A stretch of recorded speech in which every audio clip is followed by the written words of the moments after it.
Assalamualaikum everyone, this is Miranga Five.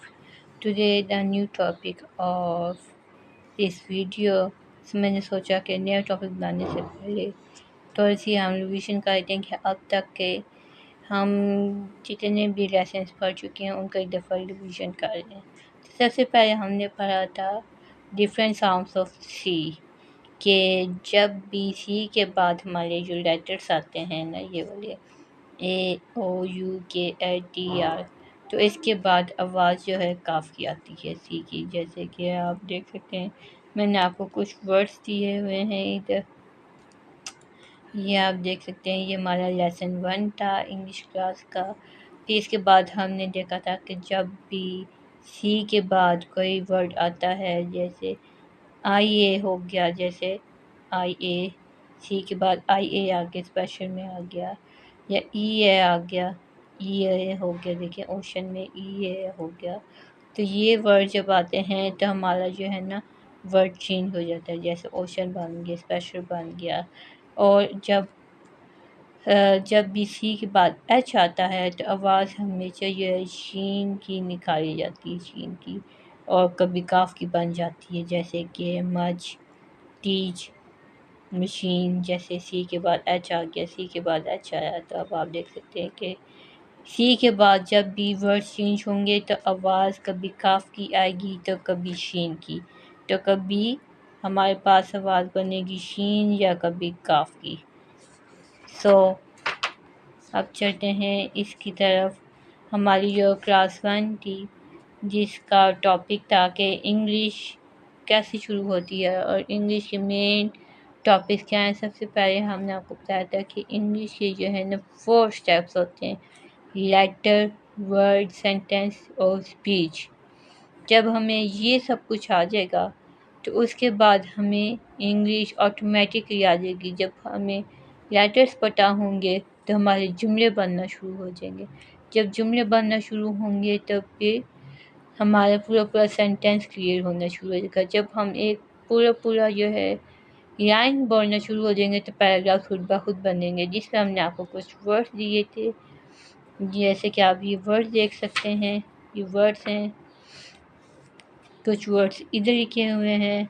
अब चलते हैं क्लास 3 की जानिब, जिसमें हमने आपको बताया था कि इसके बाद जो मेन आता है सब्जेक्ट, वर्ब और ऑब्जेक्ट।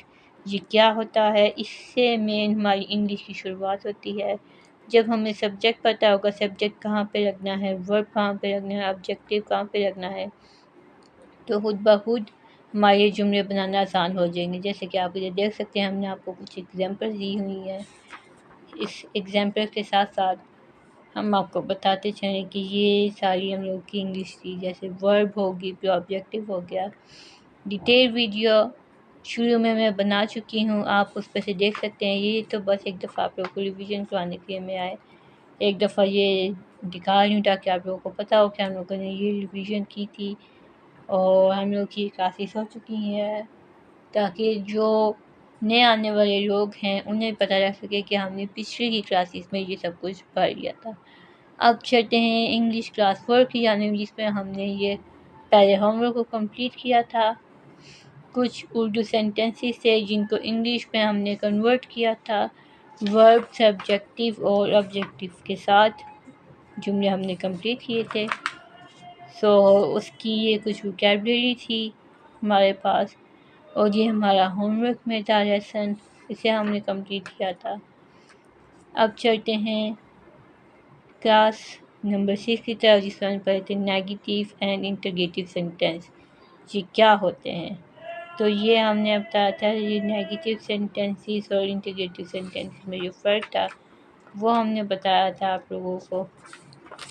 सो नाउ अब हम चलते हैं क्लास 6 की जानिब, जिसमें हमने पढ़ा था different between negative and interrogative sentences. अब सेंटेंसेस जो हैं, इसमें जो नेगेटिव सेंटेंसेस हैं उसमें क्या क्या यूज़ होता है, सब्जेक्ट हैं, हेल्पिंग वर्ब्स हैं, नॉट है, वर्ब है। इन सब के साथ एग्जांपल्स बना के हमने आपको दिखाई थी। सो आप देख सकते हैं कि ये हमारी एक बेहतरीन थी इंग्लिश की क्लास थी, जो कि आप लोगों को बहुत पसंद आई थी। अब हम चलते हैं इस सब कि आप इसकी जो है नेगेटिव की भी इंटरोगेटिव के भी सेंटेंसेस आप लोग देख सकते हैं एग्जाम्पल के साथ।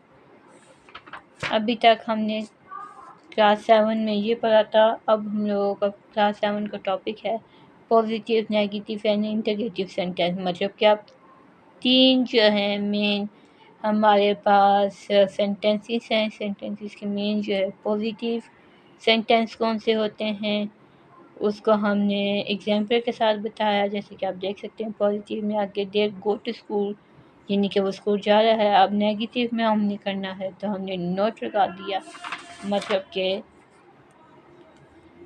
I do not play cricket, she is not happy. मतलब कि जब नेगेटिव आया तो हमने नोट कर दिया हर चीज़ को, नो नो लगाते गए और नो करके हमने ये कर दिया कंप्लीट अपना सेंटेंस। जब इंटरोगेटिव सेंटेंस आता है तो उस पर हम लगा देते हैं हेल्पिंग वर्ब को, सब्जेक्ट को और वर्ब को, जिसमें आ जाता है हमारे पास डू, जिसका हेल्पिंग वर्ब है ना।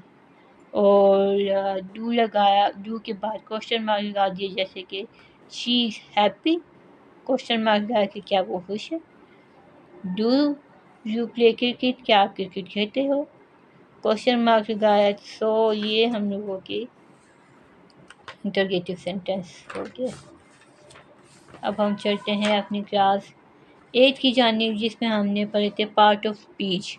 पार्ट ऑफ स्पीच कितने होते हैं टोटल? ये होते हैं 8 पार्ट ऑफ स्पीच होते हैं, जो कि हमारी इंग्लिश में बहुत मेन चीज़ है। अगर आपको पार्ट ऑफ स्पीच समझ आ जाए तो आपके लिए पूरी इंग्लिश को समझना आसान हो जाता है।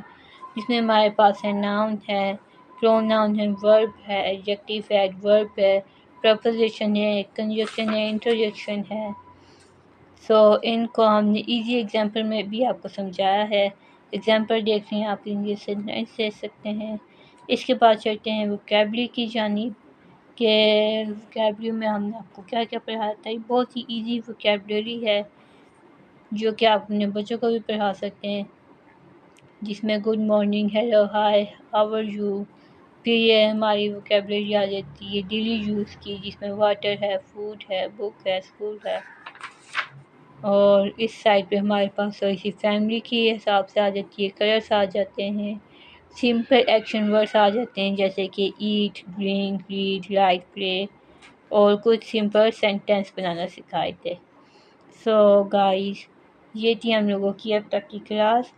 रिवीजन में मैंने आपको बता दिया कि हम लोगों ने ये अब तक के सारे सब्जेक्ट पढ़े हैं। नेक्स्ट अपकमिंग वीडियो के लिए एक अच्छे से बेहतरीन से टॉपिक के साथ हाजिर होंगी।